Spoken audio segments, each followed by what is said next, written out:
So welcome everybody, welcome to the second of our online concerts from Shipley Arts Festival.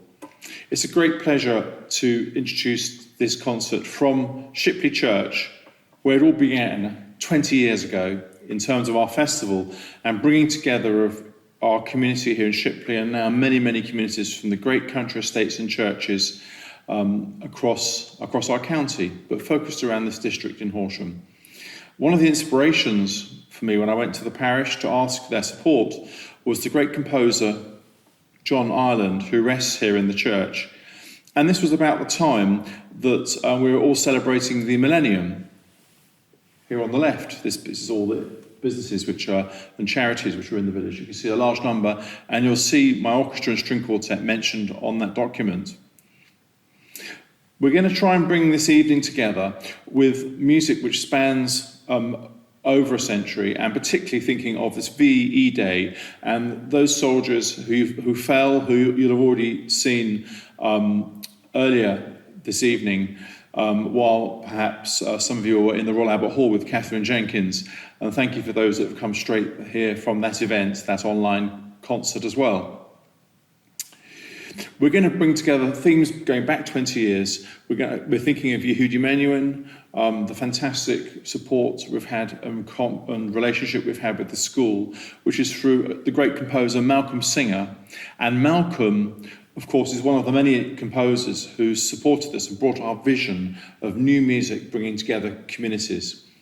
Yehudi Menuhin and Benjamin Britten on VE Day performed together in the most difficult circumstances in Germany, in one of the concentration camps.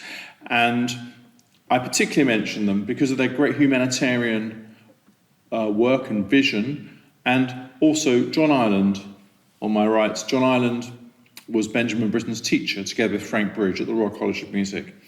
So that's the context for this evening's concert. And I'd like to hand you over now to Malcolm Singer, who's actually here with me, and he's going to answer a few questions just to try and give a vision into his music making, which has brought so much to our festival. Good evening, everybody. It's lovely to have so many of you here for this evening's concert.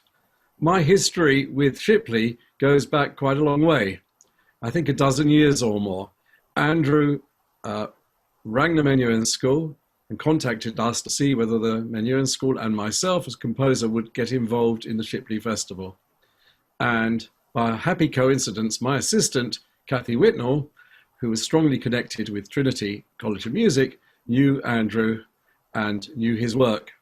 So as a result of that, Andrew and I met and discussed ways that the Menuhin School may work with Shipley. And down the years, we've done many outreach projects with the String Academy and with the Shipley Festival, covering a whole range of events. 10 years ago, I wrote The Margrave's Dream, which was a piece for a companion piece to the Bach-Brandenburg Concerto for flute, violin, harpsichord and strings, and we performed it at Windlesham.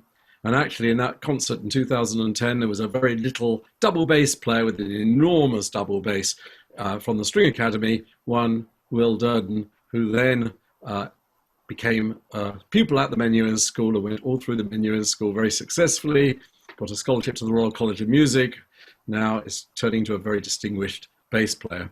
So the connection between the Menuhin School and Shipley has been very special.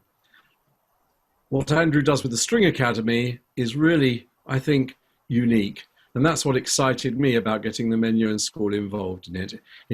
To create so much good instrumental work in West Sussex has been absolutely tremendous. And it's been really stimulating for me and for my pupils when I was director of music at the school to come down and work with the String Academy in West Sussex, and also to invite them up to the Menuhin Hall in Stoke Dagenham. So that is my overall work with Shipley Festival, and to be involved this evening yet again, now in this new online format, is really exciting. So thank you very much. Malcolm, thank you so much for being with us in this concert. It was an enormous pleasure that our sponsor, my friend Rupert was able to help commissioned this piece together with John Snelling, one of our Two Life friends. Malcolm, could you please help me to understand and to express to our audience better how this piece came about and why the Shipley Psalms, wonderful piece that it is, why it's become such an important piece to you, and what was the vision behind it for you? I think you and I were discussing, once you got your Stradivarius violin, if I might write a piece for you for the Shipley Festival. And as things developed, the idea emerged for writing a piece for violin and choir. And with 2018 being Leonard Bernstein's centenary, it seemed everything kind of coalesced around the idea of writing a new piece as a companion piece to Bernstein's Chichester Psalms. Now, the Chichester Psalms is a work I know very well. I've conducted it many, many times, all over the world, actually. And I was lucky enough in the mid-70s, when I was a student in Paris, to work with Leonard Bernstein. So I attended a lot of his rehearsals and recordings and had some one-to-one sessions with him. And he was an incredibly great musician and inspirational man. So someone very close to my heart. And for 2018, I was arranging to give a series of lectures about him and his music. So Bernstein and the Chichester Psalms were very much in my mind. And then putting it all together with this idea of writing a new piece. And my thanks to everyone at Shipley for making the commission possible, and then that first concert possible in 2018. I wanted to set psalms in Hebrew. I've set psalms in Hebrew before, and I've set them in English, and I've set them in Latin. I really enjoy setting psalms for choir.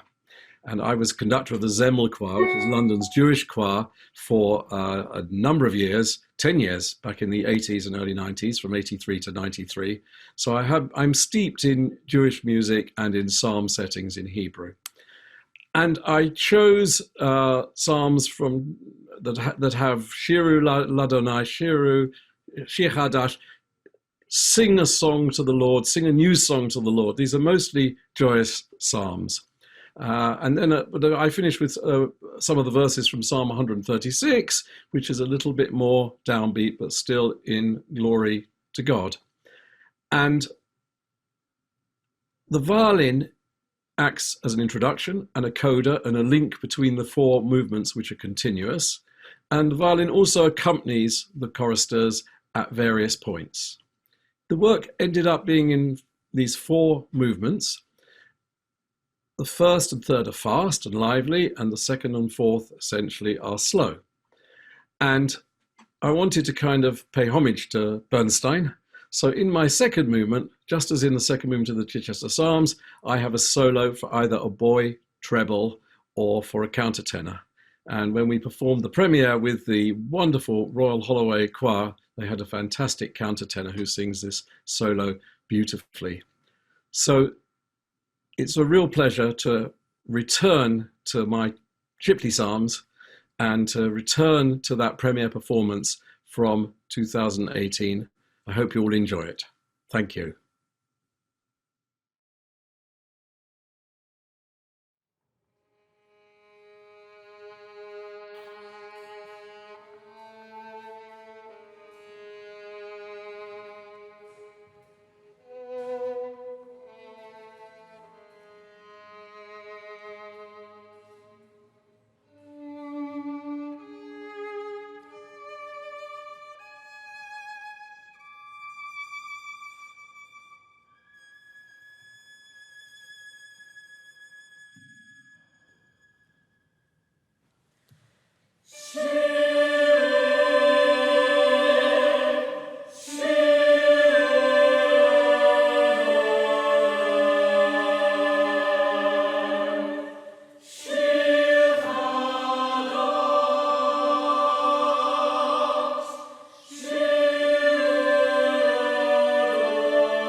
Malcolm, thank you ever so much for that performance just now of Shipley Psalms. It really is a special, special piece for us here, but I feel for the world. The next piece is a violin solo. Could you please explain to our audience about this piece, which I know is very significant, Elegy, which you wrote in 1999? Yes, well, I became director of music at the Yehudi Menuhin School in 1998. But actually, I'd first taught there as a young composer back in the late 70s. I taught there from 1977 to 1980. I then left to go and study in America. And when I returned to England, I did some more part-time teaching at the school. I then left again because I was too busy with my other work. And as I say, I returned again in 1998. So I'd got to know Yehudi down the years. And in fact, in that last year of his life, when I was director of music, I was working very closely with him. And he was another of the really, really great musicians and human beings. And his death was an extraordinary shock to us all. His mother had lived to the age of 100, and his father had lived to the age of 90, and Yehudi was just a sprightly 82-year-old. And just a few weeks before his death, he spent a whole day at the school, conducting the orchestra, giving master classes, talking with the staff, fit, lively, in fact, on top form. He then went off on tour with the Warsaw Symphonia, which was essentially his orchestra at the time, and he got ill in Germany with, I don't know, cold, flu, which turned to pneumonia or whatever, and died. I remember the day of his death very, very well. I was teaching composition at the Guildhall School of Music and Drama. I used to work there one day a week, still work there now. And the porter came rushing to my room and told me there was this important message for me. And I heard of his death. I jumped into my car and drove down from the Barbican to Stoke Dagenham. And Radio 3 was just playing recordings of Yehudi. Classic FM was just playing recordings of Yehudi. And as I got to the school, there were TV cameras everywhere. It was big news, the death of this great musician. I went into my office to compose myself, ready to face the press and what was to come. And my phone rang, and it was Yehudi's daughter, Zamira, one of our trustees and a good friend, to say that they would like Yehudi to be buried in the school grounds, that this was the family's wish. So on top of all this, the then headmaster, Nicholas Chisholm, and I had to learn how to organize a funeral. Funerals outside cemeteries are not straightforward things to do. But within a week, we had organized the funeral and the guest list, and it was my job to sort out the music for the occasion. So I just had a day.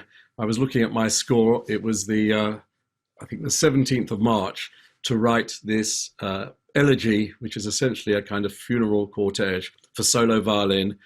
And it was played by, I think, if I remember rightly, by Sasha Kovetsky, who was one of our older students at the time. He was probably 17 years old. We had 3 pieces of music in the funeral service. We had all the violinists in the school playing Schubert's Ave Maria in an arrangement for multiple violins. We had the slow movement of the Bach double, which Yehudi had conducted a couple of times just 2 or 3 months before with our orchestra, and with a very young Alina Ibragimova playing the first part and a very young Nicola Benedetti playing the second part. I think they were probably 13 and 11 years old, something like that. And we'd done a concert in Goldsmiths Hall with John Dankworth and Cleo Lane in London. And then we'd gone over to Paris and done a concert with Yehudi in Paris. And the slow movement of the Bach double just seemed the right thing to play. And as I say, I wrote my piece very quickly, and it was played at the funeral. And now I'm very lucky that it gets performed quite a lot now. It's all based on the G string. And the kind of cortege, the march, is done with the left-hand pizzicato, the open G string, kind of the church bell tolling. And as the melody develops, the violinist has to come up higher and higher up the G string, the low string of the violin. Sometimes plays the open D string as well, but basically all the music is on the G string, and it's kind of a trying to break out as high as possible up to heaven, but you can only go so far up the G string. And then just before the end of the piece, I have a quotation from a piece by Bloch called Abodah. Now, Bloch's Abodah was the first piece ever written for the young Yehudi. The Menuhin family lived in the Bay Area of San Francisco, and Bloch was the principal of the San Francisco Conservatoire. And he had met Yehudi, and Yehudi tells the story that one day the doorbell rang in Steiner Street, and Bloch was standing there with the manuscript of this piece. And Yehudi says, with the ink still wet. And I think Yehudi must have been 11 or 12, and it was the first piece written for him. In fact, the melody that the violin plays is straight from the synagogal liturgy. And what Bloch has done is added the piano accompaniment. Anyway, I quote this opening of Bloch's Abodah right at the end of my Elegy. So to complete the circle from the young Yehudi through to the day of his death in 1999. And so now Andrew will play my Elegy.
Thank you, everybody, for coming to this evening's concert.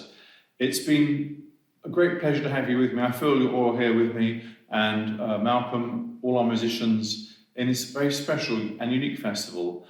We're going to just finish outside of the church on an outdoor stage. About 25 of us are going to join together.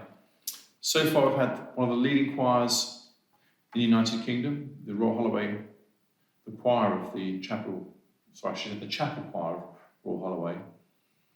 And we've had, I hope you've enjoyed the violin playing with that very special piece. And we're going to finish with the String Academy and my chamber group coming together to perform Pachelbel's Canon to round off this evening, which is the first online, live, unedited concert from Shipley Parish Church. Thank you very, very much for supporting us so strongly. I look forward to seeing you shortly in person. Bye-bye.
Thank you, everybody, for joining us this evening. We're going to meet in a moment in the Zoom room to talk to each other. I've got some of our wonderful musicians from our festival are going to be waiting to speak with you and answer any questions you have. I hope we enjoy that together. We're going to be finishing in time for the Queen, so please be ready for 9 o'clock for the Queen. We'll be making sure we have plenty of time, so please stay with us to the very end. And thank you very, very much for joining us for this second online Shipley Arts Festival concert. And I look forward to seeing you very shortly on the 14th of May, broadcasting with Stradivarius Piano Trio from the National Liberal Club in Whitehall. Thank you ever so much for being with us tonight.